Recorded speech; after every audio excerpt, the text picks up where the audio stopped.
Bonjour, bienvenue sur les petites histoires de la biodiversité, une réalisation de l'association Humanité et Biodiversité, avec le soutien financier de l'Office français de la biodiversité, pour connaître tous les secrets de ce qui constitue le vivant. Bonne écoute!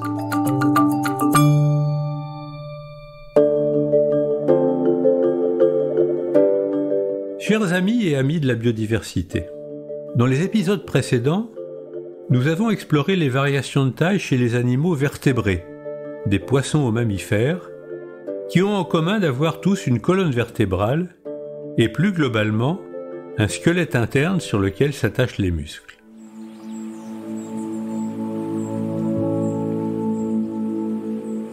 Cependant, ces vertébrés ne constituent qu'une infime partie de la diversité des animaux. Je vous propose donc maintenant de rendre visite aux invertébrés, terme qui regroupe en fait des animaux très divers. Les éponges, les coraux, des vers de terre, des coquillages, des crustacés ou des insectes, qui n'ont en effet de commun que le fait de ne pas être des vertébrés. Cette appellation, assez péjorative, est due au naturaliste français Jean-Baptiste Lamarck, qui parlait en 1806 des animaux sans vertèbres pour désigner le vaste ensemble qu'il était chargé d'étudier. Elle ne doit pas cacher l'importance de cet ensemble.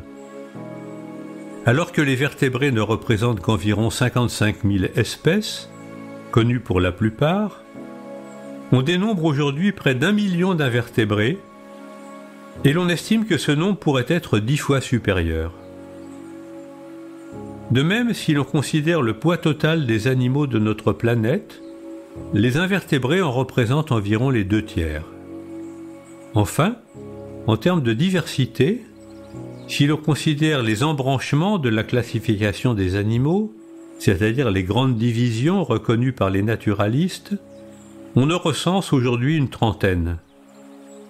Tous les vertébrés sont regroupés dans un même embranchement, tous les autres étant dédiés aux invertébrés, ce qui vous donne une idée de cette diversité. Mais il est vrai que, en termes de taille, ces invertébrés ne rivalisent pas avec les vertébrés. On connaît bien sûr quelques espèces de belle taille, la plus grande, mais qui ne pèse guère plus qu'une petite vache, étant le célèbre calmar géant. Nous lui consacrerons un épisode particulier. Au sein de cette immense diversité, nous nous limiterons à quelques exemples, en explorant en particulier l'embranchement des mollusques. Ce vaste groupe d'animaux à corps mou, parfois protégés par une coquille, comprend des espèces qui vous sont familières comme les pieuvres, les moules ou différentes limaces ou escargots.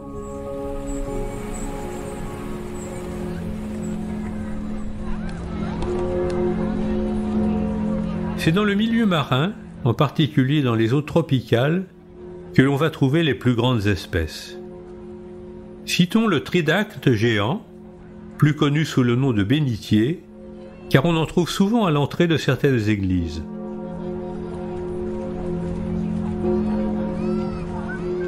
Vous pouvez en observer 2 superbes exemplaires à Paris, à l'église Saint-Sulpice, cadeau de la République de Venise au roi François Ier. Leur coquille, de 1,50 m de long et pesant plus de 250 kg, pourrait insérer un être humain entre ces 2 valves.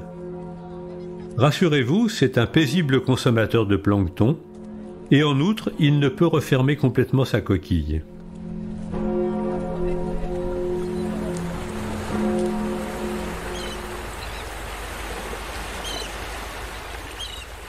On considère que la grande nacre de Méditerranée, que l'on appelle aussi jambonneau hérissé, est sur la 2e marche du podium. C'est une sorte de grande moule qui peut atteindre 1,20 m de long et qui vit avec sa pointe fichée dans le sable à proximité des côtes.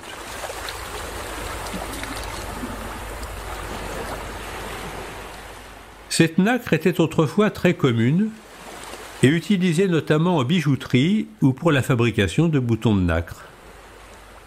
Sa barbe, constituée de filaments lui permettant de se fixer dans le sable, était également recherchée car on pouvait la tisser pour fabriquer de la soie de mer une étoffe aux reflets dorés réservée aux nobles. En 1868, une princesse de Savoie a arboré pour son mariage une cape de soie de mer qui avait coûté la vie à 2700 nacres. Cette exploitation, mais aussi diverses pollutions et maladies, ont rendu hélas cette espèce extrêmement rare et elle est aujourd'hui strictement protégée.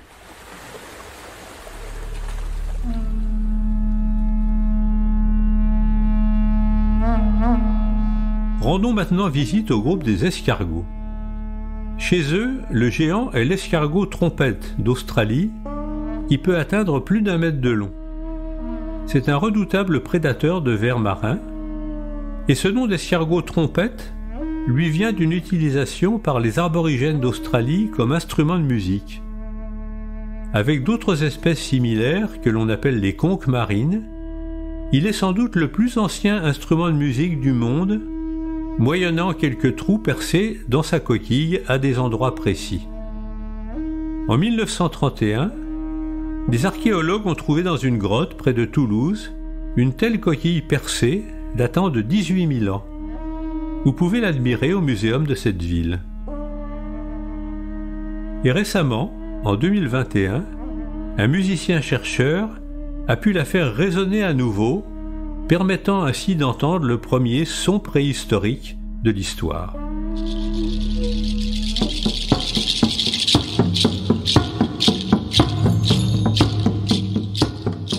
Ce groupe des escargots est d'ailleurs le seul parmi les mollusques à avoir des représentants sur la terre ferme.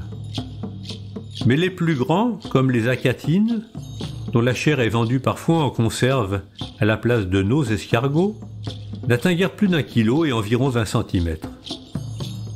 C'est une espèce d'origine africaine, mais qui a été introduite dans de nombreux milieux, notamment dans des îles du Pacifique, où elle est très envahissante du fait de l'absence de prédateurs et cause de gros dommages aux cultures. Pour terminer avec ce groupe des escargots, saviez-vous que chez la plupart des limaces, on peut observer une minuscule coquille interne que l'on appelle la limacelle et qui atteste de leur appartenance à ce groupe des escargots. Pour conclure, si ces coquillages de grande taille sont les plus connus et les plus recherchés par les collectionneurs, ils ne constituent qu'une faible partie des quelques 100 000 espèces de mollusques connues à ce jour.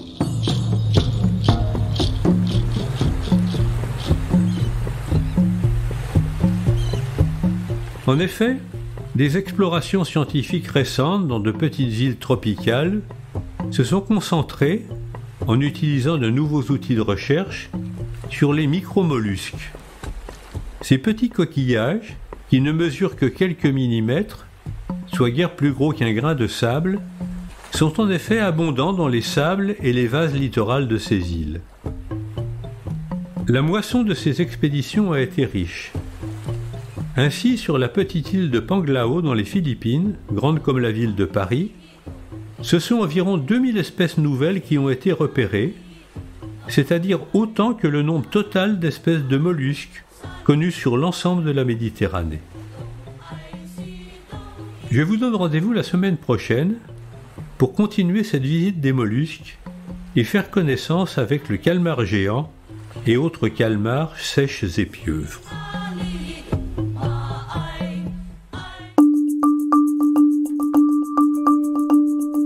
Merci pour votre écoute et rendez-vous la semaine prochaine pour un nouvel épisode. Retrouvez les petites histoires de la biodiversité sur toutes les plateformes de podcast et rejoignez-nous sur les réseaux sociaux indiqués dans la description. Si vous avez aimé ce podcast, offrez-lui 5 étoiles sur votre plateforme d'écoute avec un commentaire. Et pour tout savoir sur les actions de notre association, pour agir et nous rejoindre, rendez-vous sur humanité-biodiversité.fr. À bientôt!